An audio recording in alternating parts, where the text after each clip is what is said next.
Sabeu el faro que es veu sempre des de la carretera d'allà baix, de Montjuïc? Pues fins aquí hem vingut. Pedismo gonzo, amigos, cualquier protección es poca, siempre con seguridad.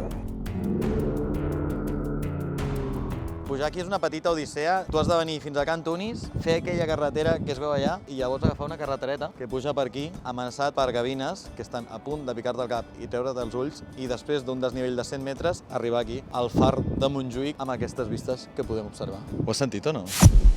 Doncs no, deu ser el vent. Aquella fanta no hi era abans.